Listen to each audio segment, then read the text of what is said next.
ఈ రోజే డౌన్లోడ్ చేయండి. మీ ఫేవరెట్ షోస్ చూడండి. ఇదేం పని సార్? మ్యూజిక్ కోసం.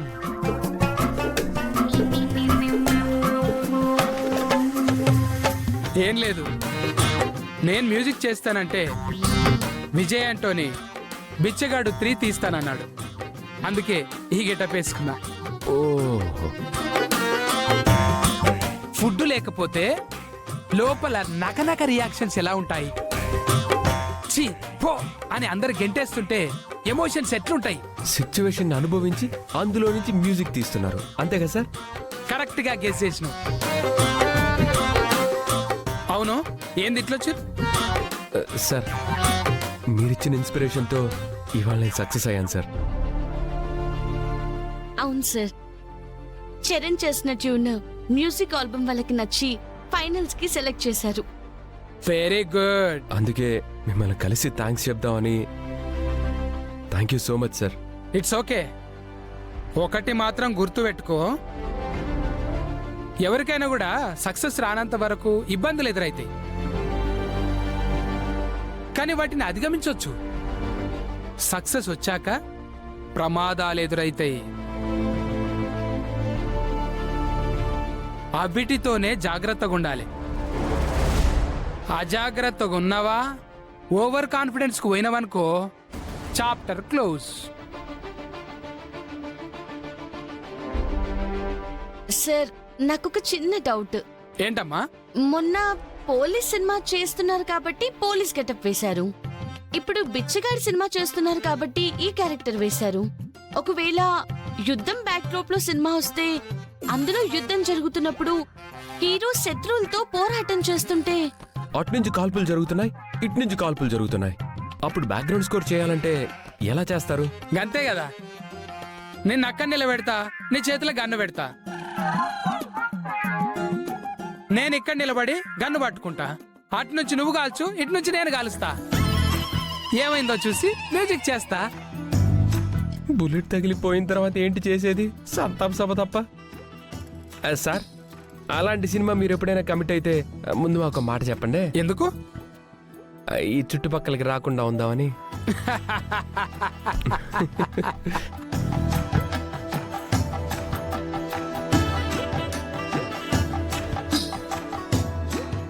ఇక్కడేం చేస్తున్నావురా? చరణ్ వినిపించిన ట్యూన్స్ నువ్వు విన్నావు కదా. రేపు అతను అదే ట్యూన్స్ తో పర్ఫార్మెన్స్ చేస్తే ఖచ్చితంగా అతను గెలవడం ఖాయం. పద, మనం వెళ్ళి ప్రాక్టీస్ చేసుకుందాం. కొత్త ట్యూన్ అయినా తయారు చేసుకుందాంరా. లేదురా, ఎవరో ఒక ఆవిడ ఫోన్ చేసింది, కలవాలి అంది. తన కోసమే వెయిటింగ్. ఎవర్రా? తెలీదురా.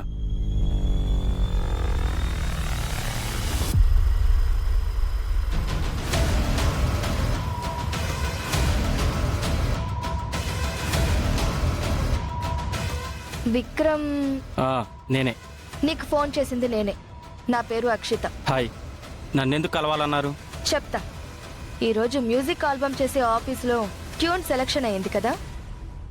అందులో మీరిచ్చిన ట్యూన్ కంటే చరణ్ ఇచ్చిన ట్యూన్ చాలా బాగుంది అని అరవింద్ గారు మెచ్చుకున్నారు కదా. చరణ్ అదే సాంగ్తో ఫైనల్స్లో పార్టిసిపేట్ చేస్తే తనే విన్ అయ్యే అవకాశం ఎక్కువ ఉంది. లాస్ట్ టైం ఇలాంటి కాంపిటీషన్లో నువ్వు విన్నర్ కాకుండా మిస్ అయిపోయి రన్నర్గా మిగిలిపోయావు. ఇప్పుడు కూడా రన్నర్గానే మిగిలిపోతావు. లేదు, ఈసారి రన్నర్ని కాదు, విన్నర్ని అయితే తీరాలి. గుడ్. నువ్వు విన్నర్ అవ్వాలని నేను కోరుకుంటున్నాను. అందుకే నీ దగ్గరకు వచ్చాను. నువ్వు విన్నర్ అవ్వాలి అంటే చరణ్ పార్టిసిపేట్ చేయకూడదు కదా. తనంటూ పార్టిసిపేట్ చేయకపోతే నువ్వు ఆటోమేటిక్ గా విన్ అవుతావు. అది కరెక్టే. ఇంతకీ మీరెవరు? నా పేరు అక్షిత అని చెప్పాను కదా. అంతకు మించి డీటెయిల్స్ నీకు అనవసరం. చరణ్ని నువ్వు తక్కువ అంచనా వేస్తున్నావు. తను నీకంటే జూనియర్ అనుకుంటున్నావు. తను టాలెంటెడే కాదు, తన పక్కన పల్లవి అని ఒక బలం కూడా ఉంది. ఆవిడ బలం ఆవిడ ప్రత్యక్షంగా చూశాడులేండి. అయితే చరణ్ ఆ కాంపిటీషన్కి రాకుండా వాడిని ఎక్కడైనా లాక్ చేసేయమంటారా? పక్కన పల్లవి ఉంటుంది కదా, మీ వల్ల అవుతుందా?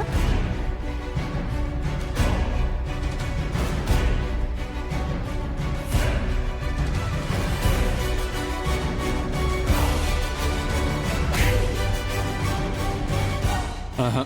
కానీ ఏదో ఒకటి చెయ్యాలి. తను రాకుండా చేస్తేనే నువ్వు విన్ అవుతావు. ఏం చేస్తే కాంపిటీషన్కి చరణ్ రాకుండా ఉంటాడో ఆలోచించు. నీ దగ్గర కొత్త ట్యూన్ లేకపోయినా పర్వాలేదు. చరణ్ కాంపిటీషన్లో లేకపోతే నువ్వే win. All the best.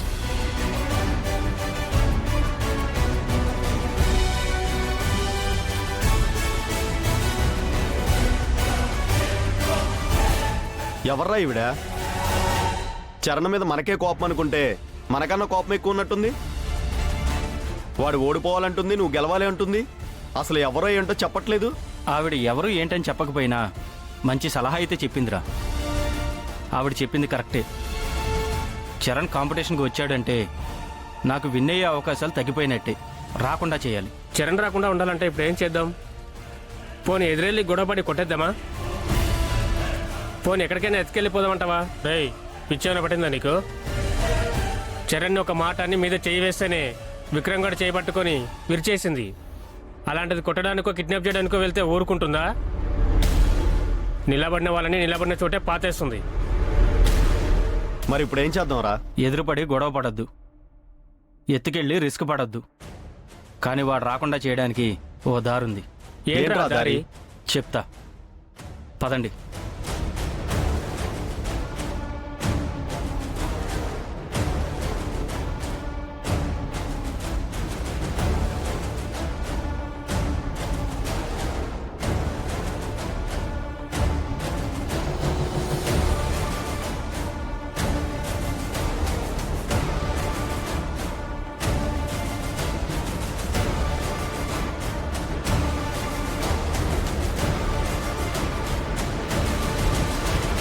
Charan కారపు.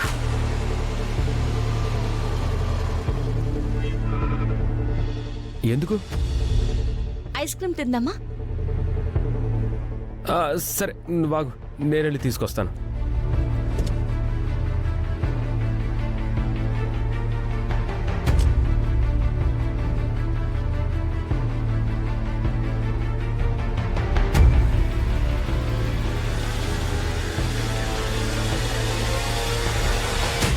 చెప్పరా.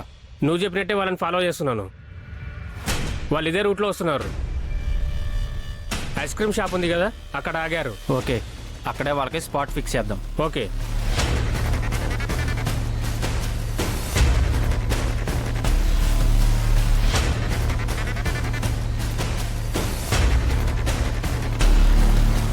చెప్పింది గుర్తుందిగా? ఐస్ క్రీమ్ షాప్ దగ్గర ఉన్నారంట వాళ్ళు. వెళ్ళి గుద్దేసి మడ్రా మర్డర్ వరకు వెళ్లాల్సిన అవసరం లేదు. జస్ట్ వాడు కాళ్ళు చేతులు విరిగితే చాలు. సరే, రేయ్ బండి తీరా.